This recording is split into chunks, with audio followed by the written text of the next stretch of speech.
Amen.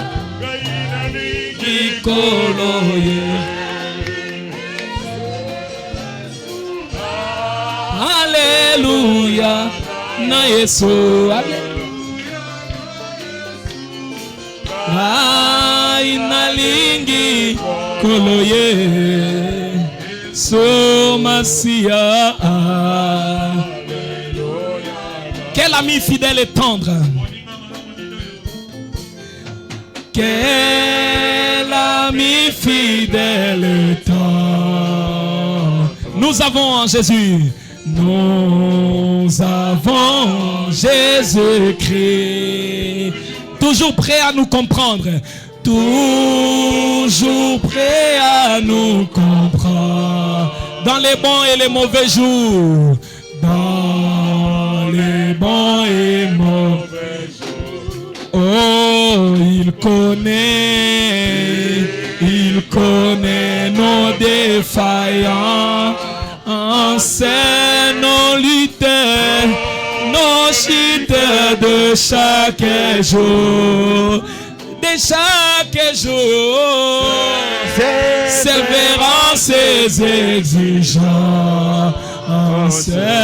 Oh, il est riche en son amour. Oh,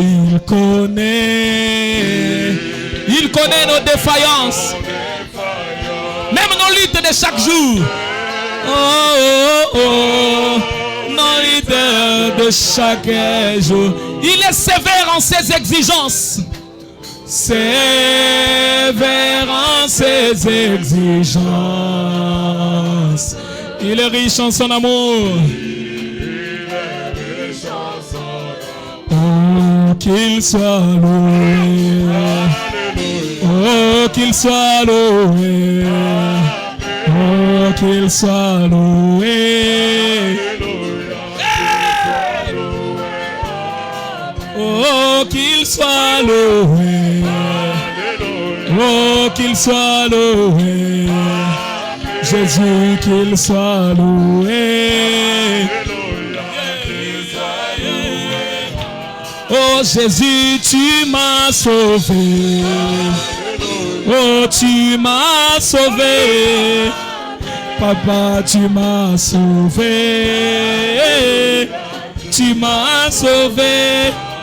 Oh, tu m'as aimé. Papa, tu m'as aimé. Jésus, tu m'as aimé. Oh, tu m'as aimé. Oh, Jésus, tu m'as choisi.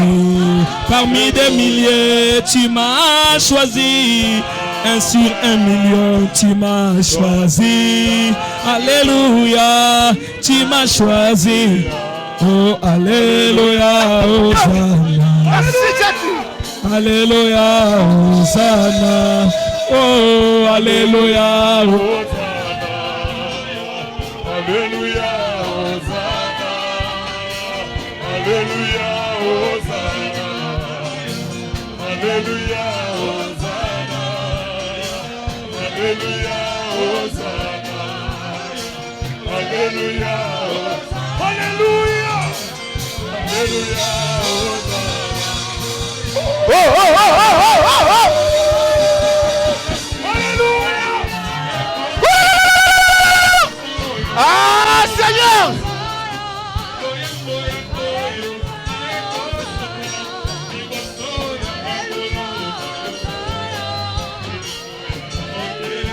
Tu peux dire à Dieu, tu peux dire à Dieu, Seigneur, visite de moi. Que ce matin, que Dieu puisse te visiter. Que ce matin, que la présence de Dieu puisse te visiter. Afin que la délivrance te soit accordée complètement. Et que ce matin, quel nouveau jour puisse se faire. Et que ce matin, qu'une nouvelle histoire puisse être écrite. Puis le Seigneur, alors qu'il est présent, élève ta voix, que Dieu puisse réellement te délivrer. Oh Seigneur. Alléluia.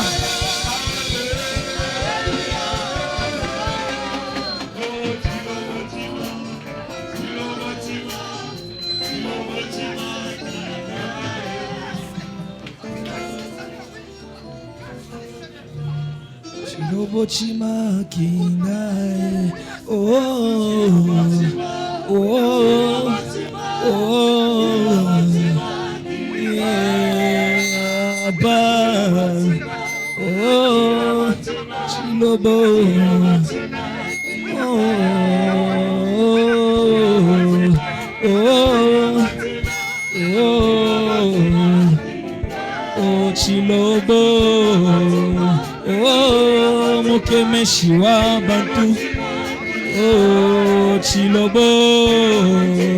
Oh, oh, Yesu Mobanji Muluse. Oh, oh, oh, Mobanji Muluse. Chilobo, Mokemeshiwa Bantu. Oh, Chilobo. Oh, oh, Pukula Bisonji Biane. Oh, oh. Est-ce qu'on peut pousser des cris de joie pour le Seigneur? Non, fais-le bien, fais-le très bien, fais-le très bien. Ce matin, c'est un nouveau jour. Ce matin, il y a une nouvelle histoire qui va s'écrire. Ce matin, je crois que Dieu est prêt parmi nous. C'est un nouveau jour. Jésus est ressuscité. Il n'est plus dans la tombe. C'est un nouveau jour qui annonce le début de nouvelles choses. Si tu peux seulement croire et t'accrocher à cela, le Seigneur le fera ce matin. Ça peut tarder, nous lisons la parole. 2 Rois 13, 22 à 25. Alors que j'étais au bureau, je me suis dit, papa a tout fait. Il a arrangé le terrain pour le fils. Je peux sentir son onction à ici la chair. Et je crois que son Dieu est avec nous. Et son Dieu va accomplir des prodiges. Hazaël, roi d'Israël, roi de Syrie, avait opprimé Israël pendant toute la vie de Joshaz. Mais l'Éternel leur fit miséricorde. Et Dieu eut compassion d'eux. Il tourna sa face vers eux à cause de son alliance avec Abraham, Isaac et Jacob. Il ne voulut pas détruire Israël. Dieu ne détruira pas ses enfants. Malgré leurs péchés, malgré leurs défauts, Dieu ne détruira pas ses enfants. Jusqu'à présent, il ne les a pas rejetés de sa face. Dieu sera toujours avec toi. Hazaël, roi de Syrie, mourut. Et Ben-Hadad, son fils, régna à sa place. Joas, le roi qui avait pleuré chez Élisée, fils de Joshaz, repris de la main de Abinadad, fils d'Azaël, les villes enlevées par Hazaël, son père, pendant la guerre. Joas est bâti 3 fois et il recouvra la ville d'Israël. Vous pouvez vous asseoir. Papa dira un mot au Seigneur alors qu'on nous projette. Exode 14, 13 à 14. Dieu notre Père Céleste, c'est Joas, cet homme fort que tu avais oint, sur qui la main d'Élisée le prophète était étendue, qui était allé et arraché les villes d'Israël qui étaient prises en ces temps anciens de la main de Ben-Hadad. Nous croyons, Père, que la même chose peut se faire aujourd'hui que tu oignes chacun de nous et que ta main soit sur nous pour que nous allions récupérer et arracher de la main de l'ennemi tout ce qu'il avait pu prendre de nous. Nous savons, Seigneur, que la victoire est toujours accordée à tes enfants. Selon qu'il est écrit, ils l'ont vaincu à cause du sang de l'agneau, à cause de la parole de leur témoignage. Donne-nous la force de renverser l'ennemi et de les mettre par terre au point qu'il ne sera plus se relever pour continuer à nous combattre. Oint ton serviteur, écarte-les complètement du chemin et viens nous parler, afin que chacun de nous reçoive de toi la parole directement et qu'il ait la force de continuer le chemin. Fais cela pour ta seule gloire et prends cet auditoire sous ton contrôle au nom de Jésus-Christ. Amen. Amen. J'ai lu au nom de Jésus. Moïse répondit au peuple, ne craignez rien, restez en place et regardez la délivrance que l'Éternel va vous accorder en ce jour.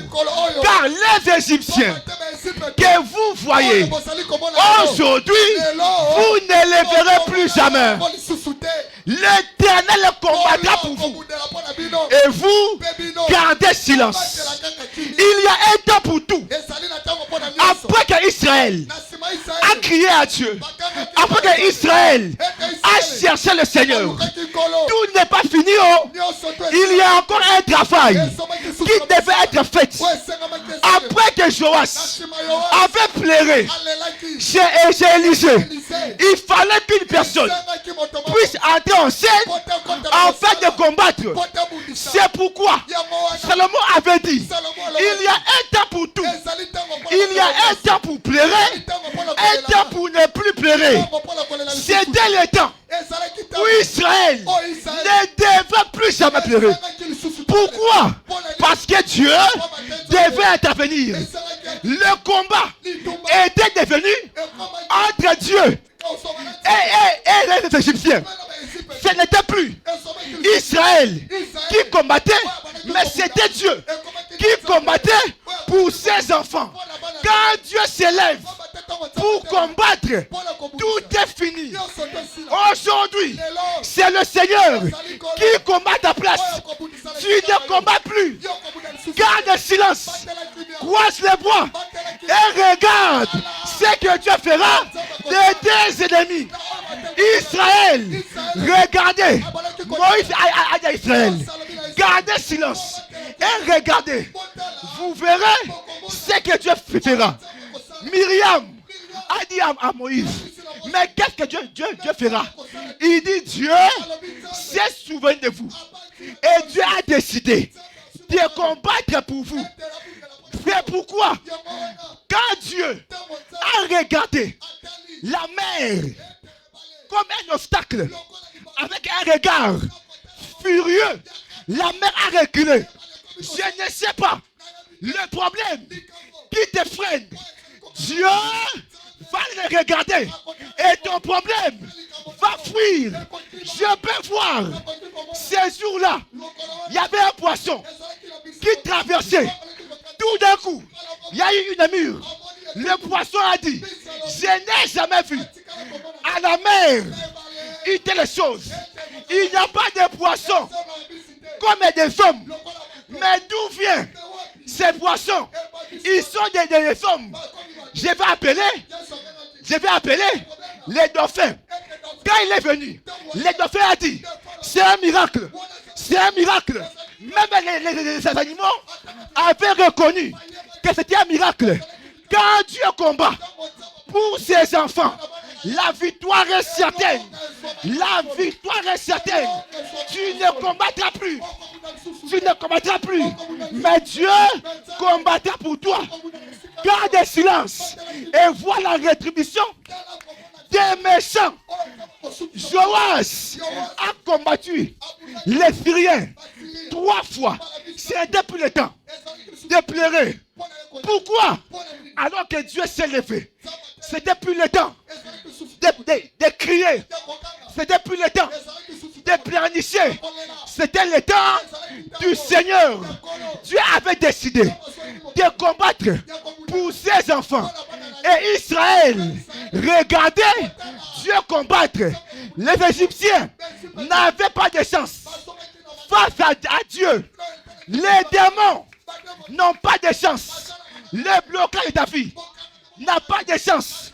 Face à Dieu, faut aller dire à ceux qui te combattent que moi là, je combats plus. Je combats plus. Mais si vous voulez me combattre, c'est avec Dieu que vous combattez. Hey! C'est un danger de combattre face à Dieu. Un jour, Gédéon était allé pour combattre. Mais Dieu a fait quoi?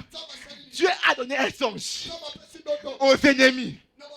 Ils ont vu que la main de Gédéon était puissante. Et ils ont dit, on ne réussira pas. Mais qu'est-ce que Dieu a fait? Dieu a créé la confusion dans le cas des ennemis. Quand Gédéon est venu, le combat était fini. Gédéon n'a pas combattu. Mais Dieu a semé une confusion dans le cas adverse. Et Gédéon n'a pas combattu. Je ne combattrai plus. Ceux qui me combattent vont rencontrer Jésus. Je ne combats plus. Ceux qui me combattent vont rencontrer Jésus. C'est pourquoi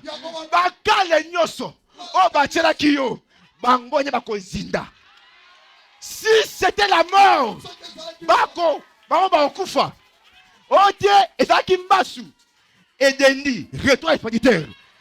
ce n'est plus moi qui combat, c'est Dieu qui combat pour moi. S'il y avait la pauvreté, oh Babou Saki, retour. Parce que Dieu avait dit à Abraham, je serai ton bouclier. La promesse n'est pas seulement à Abraham, c'est aussi à moi. Le bouclier, c'est Dieu. Et quand Dieu se lève, il n'y a personne qui se lèvera pour te combattre. C'est pourquoi moi je crois. Pourquoi tu pleures? Pourquoi tu pleures? Pourquoi tu pleures? Le diable n'a pas de chance. Écoutez ce que Dieu a fait à l'Égypte. Exode 14, 23 à 25. Écoutez très bien. Et voyez Dieu, ce qu'il a fait. Dieu combat toujours pour les saints. Les Égyptiens poursuivaient Israël et tous les chevaux de Pharaon et ses chars et ses cavaliers. Ils entrèrent au milieu de la mer. Au milieu du matin, à la veille du matin, l'Éternel, de la colonne de feu et de la nuée, regarda le camp des Égyptiens. L'Éternel a mis les désordres. Écoutez bien, l'Éternel a mis les désordres dans le camp des Égyptiens. Il ôta les roues de leur char. Jamais à Longoli m'appelle Yamutuka. Pourquoi? C'est Dieu qui combat. Je n'ai plus d'efforts à faire. Ce que moi j'ai à faire, c'est de croiser mes bras. Mais je ne crierai plus. Je parlerai. Dieu a dit à Moïse, pourquoi crier? Parle. Parle à Israël. Qu'ils avancent. Qu'ils ne crient plus. Qu'ils avancent. Pourquoi tu cries? Ce n'est pas de crier. Fini les pleurs. Fini les luttes. Le réconfort, notre tout en tout, c'est le Seigneur Jésus-Christ. Écoutez cette citation. La rédemption par la puissance. 29, 3, 54. Paragraphe 110 à 112. Un chrétien doit regarder à l'invisible. Le paragraphe 110. Vous direz, frère Branham, si je pouvais tout simplement cesser de fumer, si je pouvais tout simplement cesser de boire, si je pouvais tout simplement cesser de voler, si je pouvais tout simplement cesser de faire cela ou ceci, ne vous laissez pas continuer d'avancer. Depuis que je prie, la délivrance n'est pas venue. Continue de prier. Faut jamais te décourager. Depuis que j'ai pris la délivrance, la masse ne me laisse pas. Le vent ne me laisse pas. La flèche, j'ai lancé. Mais rien ne change. Ne te lasse pas. Continue à marcher. Dieu prendra soin du reste. Si j'étais sûr de pouvoir le faire, frère Branham, j'accepterai Christ maintenant même. Ne vous en faites pas. Allez de l'avant. La promesse a traîné. Allez de l'avant. Il n'y a rien qui marche. Avancez. Continuez tout simplement d'avancer. Et vous verrez la délivrance de l'Éternel. Malgré des problèmes. On a prié pour moi. Mais la maladie continue toujours. Ne te décourage pas. Continue d'avancer. Mais toi, crois seulement que Dieu fait quelque chose. Car les Égyptiens, les démons que vous voyez aujourd'hui, vous ne les verrez plus jamais. Vous ne verrez plus jamais. C'est pourquoi la chose est réglée. Si tu peux seulement regarder à l'invisible et voir ta promesse entre tes mains, la foi est une assurance des choses qu'on espère, une démonstration de ce qu'on ne voit pas. Les chrétiens regardent aux choses invisibles et voient déjà l'accomplissement d'une promesse. C'est pourquoi, après que Israël s'est retrouvé de l'autre côté de la mer, ils ont vu les chefs de corvée étalés devant eux. C'était quoi? C'était Dieu qui avait combattu. Si Dieu combat pour toi, la délivrance, il te le donne. Tu dois voir chaque chose qui te combattait être mort. Chaque chose qui te combattait, qui te liait, être mort. Même des gens qui te combattaient doivent aussi mourir pour ta délivrance. C'est pourquoi moi je crois que Dieu est capable de faire de grandes choses. Mais est-ce que ta foi ne sera pas ébranlée? Est-ce que ta foi sera attachée au Seigneur? C'est pourquoi Joas avait tiré une flèche. La flèche devait exactement tuer aussi des gens. Physiquement, la flèche tue. Et si spirituellement, tu as lancé une flèche, il doit aussi tuer des petits esprits qui t'ont lié, des petits sorciers qui t'ont lié et qui refusent ton évolution. Mais il y a une chose, quand Israël est sorti d'Égypte, il est sorti avec tout ce qu'il possédait. Rien n'est resté. Quand il est sorti, avec ses enfants, avec ses bœufs, les richesses qu'il avait acquis, il est sorti avec ça. Si Dieu vous délivre, vous devez sortir avec tout ce qui vous appartient. C'est pourquoi, allez des jubilés, quand un esclave sortait, il sortait avec les choses qui étaient entrées avec. Si le diable t'avait lié avec la bonne santé, et Seigneur lui obi manado chatenayo. Si le diable t'avait lié avec la richesse, ta richesse sort avec cela. Faut pas laisser le diable. Une chose est sûre, il ne vous laissera pas. Mais nous savons, quand Dieu délivre, c'est la restauration. Joas a été restauré. Il a récupéré les villes que le roi Azaël avait prises. Dieu avait restauré au roi Joas tout ce qui était en lui. Je crois, je sais, si Dieu peut aujourd'hui te délivrer, il te restaurera. Il n'y aura plus rien. Il n'y aura plus rien qui empêcherait Dieu de te restaurer. La restauration, c'est restituer, remettre la chose à son propriétaire. Qu'est-ce que le diable t'a volé? Il a volé quoi? Il a volé quoi? Ce matin, sors avec cela. Ce matin, sors avec cela. Oh Dieu, ce matin, sors avec cela. Tu ne resteras pas esclave. C'est pourquoi Dieu avait dit, je vous restaurerai tout ce que les Gazam, les Gélec, les Asiles ont dévoré. Frère, Dieu te restaurera ce que tu as perdu. Ce matin, crois seulement, crois seulement, crois seulement, crois seulement. La restauration est aujourd'hui. La restauration est aujourd'hui. Lève-toi, sois éclairé. Lève-toi, sois éclairé. Lève-toi, l'onction de Dieu est parmi nous. L'onction de Dieu est parmi nous. La restauration, oh Dieu, merci Seigneur, oh Père, oh Dieu, la restauration est parmi nous. Que le Seigneur puisse te restaurer. Que Dieu vous bénisse. Lève-toi, lève-toi, lève-toi. C'est le temps de la restauration de Dieu. La restauration de Dieu. Il ramène à l'état initial tout ce que le diable avait dévoré, tout ce que le diable avait détruit, tout ce que le diable avait abîmé. Le Seigneur vient restaurer cela.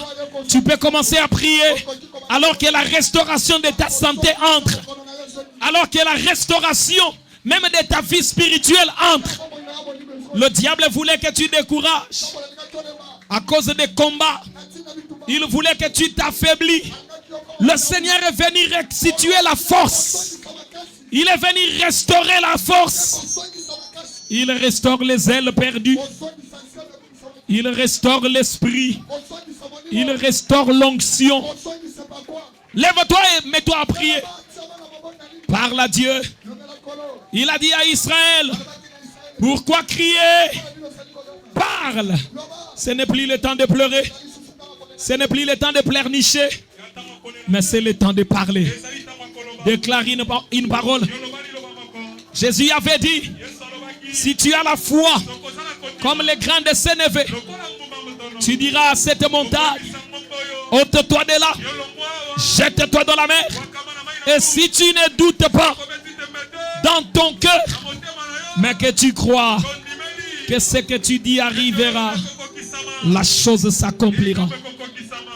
Quel est ce Goliath qui peut résister devant une foi véritable? Quel est ce fils d'Anak qui essaye de créer l'obstacle? Dieu t'a déjà donné la victoire. Lève-toi et commence à posséder ce qui t'appartient.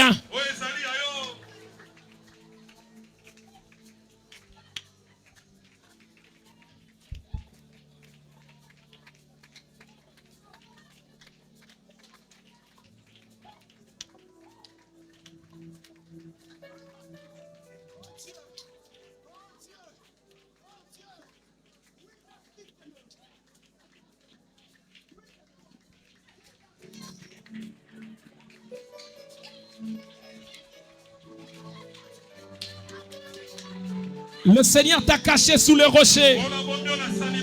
Là où le diable ne peut pas te voir, ne peut pas te toucher. Quand Saül poursuivait David, David s'est caché derrière le rocher. Et quand il est sorti, il a dit, l'Éternel est le rocher qui me garde. L'Éternel est le rocher qui me garde. Il a aussi caché ton âme sous le rocher qui est Christ. Quel est cet ennemi qui viendra avoir le dessus sur toi alors que Dieu t'accorde la victoire? Alors qu'il t'accorde la victoire.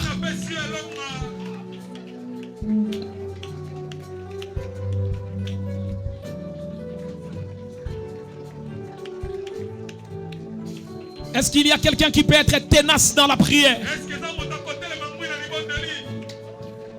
Qui peut entrer en conférence avec Dieu jusqu'à ce qu'une solution, jusqu'à ce que la victoire lui soit accordée?